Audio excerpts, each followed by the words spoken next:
तो दिग्गज मतदान कर रहे हैं। दिल्ली की जनता भी बड़ी तादाद में बाहर निकल रही है मतदान करने के लिए। लेकिन नई दिल्ली से केजरीवाल के खिलाफ चुनाव लड़ रहे कांग्रेस के उम्मीदवार संदीप दीक्षित क्या कह रहे हैं, क्योंकि ये सीट बहुत दिलचस्प सीट है, कांटे की टक्कर है इस सीट पर। जो ट्रायंगुलर फाइट जिन सीटों पर है उनमें से ये एक सीट है और ये अरविंद केजरीवाल की सीट है। संदीप दीक्षित जो उम्मीदवार है यहाँ से कांग्रेस पार्टी के, उनसे बात की है TV9 भारतवर्ष संवाददाता करुणा शंकर ने। क्या कहा उन्होंने, सुनिए।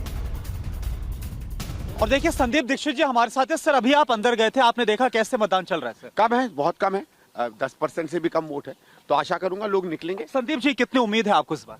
देखिए उम्मीद का नहीं, सबको अच्छी उम्मीद होती है। हमने तो अपनी बात कही है और मुझे आशा है वोटर हमारी बात सुनेगा और जिसको अच्छा लगे उसको वोट दे। सर फाइट कैसी, कांग्रेस इस बार फाइट में? इसमें सब फाइट पर है, इस समय राजनीतिक विषय नहीं है।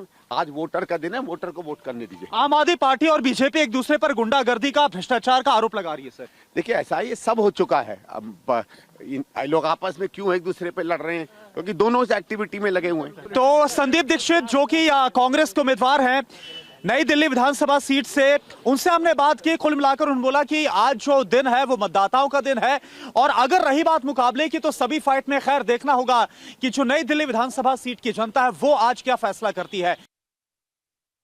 दीक्षित 15वीं लोकसभा में मेंबर ऑफ पार्लियामेंट थे ईस्ट दिल्ली से, मुझे अच्छे से याद है। और इतना ही नहीं, अब जहां पर ये लड़ाई छिड़ी हुई है वहां पर ट्रायंगुलर कॉन्टेस्ट है। परवेश वर्मा, संदीप दीक्षित, अरविंद केजरीवाल। अरविंद 21,000 वोटों से जीते थे पिछली बार, इस बार जीत पाएंगे कि नहीं?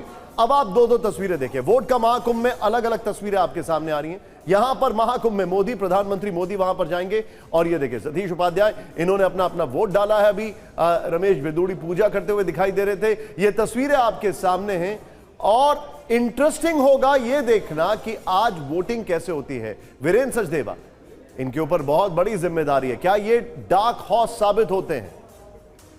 पटपड़गंज चलते हैं। आनंद प्रकाश उस वक्त हमारे साथ हैं। आनंद भाई, यहां से तो मनीष सिसोदिया हुआ करते थे, उनकी एक ब्रेकिंग भी हम थोड़ी देर में दिखाने वाले हैं। सिर्फ 3200 वोटों से जीते। कहा जाता है कि शायद थोड़ा डर गए, इसके बाद एक सेफ सीट उन्होंने पकड़ी, ऐसा कहा जाता है, ऐसा कहा जाता है। हम इसको नहीं कह रहे, लेकिन अभी पटपरगंज का माहौल क्या है? पटपरगंज में व्हाट इज द पल्स? और जरा एक रिक्वेस्ट करूंगा आनंद, जरा पीछे की तस्वीरें भी दिखाइएगा।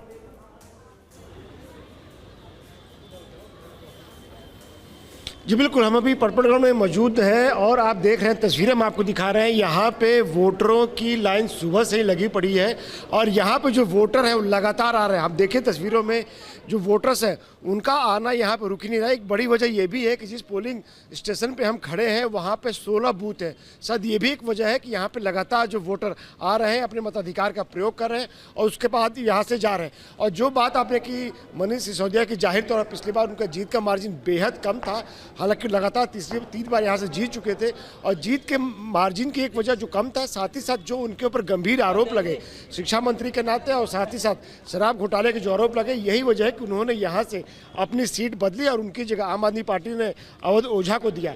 लेकिन यहाँ पर जो लड़ाई है वो ट्रायंगुलर है और अनिल चौधरी जो कि कांग्रेस के उम्मीदवार है, उन्होंने इस लड़ाई को दिलचस्प बना दिया। दिलचस्प इसलिए भी कि अनिल चौधरी यानी कि कांग्रेस कैसा प्रदर्शन करती है उससे यहाँ पर जीत किसकी होगी वो तय होगा। क्योंकि अगर वो अच्छा प्रदर्शन करते हैं तो जाहिर तौर पर आम आदमी पार्टी के लिए मुश्किल खड़ी हो सकती है, और अगर उनका प्रदर्शन अगर अच्छा नहीं होता है, माफ कीजिएगा, अगर वो प्रदर्शन अच्छा करते हैं तो आम आदमी पार्टी के लिए मुश्किल खड़ी होगी। लेकिन साथ ही साथ बीजेपी की भी उम्मीदें अनिल चौधरी पर ही टिकी है। वो भी चाहती है कि अनिल चौधरी यहाँ पे अच्छा प्रदर्शन करे। यहाँ पे ट्रायंगुलर फाइट है और ऐसे में जो ये पटपड़गंज का इलाका है, यहाँ पर उत्तराखंडी बहुत ज्यादा है, पूर्वांचली बहुत ज्यादा है, पहाड़ी वोटर्स यहाँ पे बहुत ज्यादा है। ट्रायंगुलर फाइट है, यहाँ पर भी त्रिकोणीय मुकाबला है और जहां पर भी त्रिकोणीय मुकाबला होगा वो सीट दिल्ली में बहुत फंसी हुई सीट है।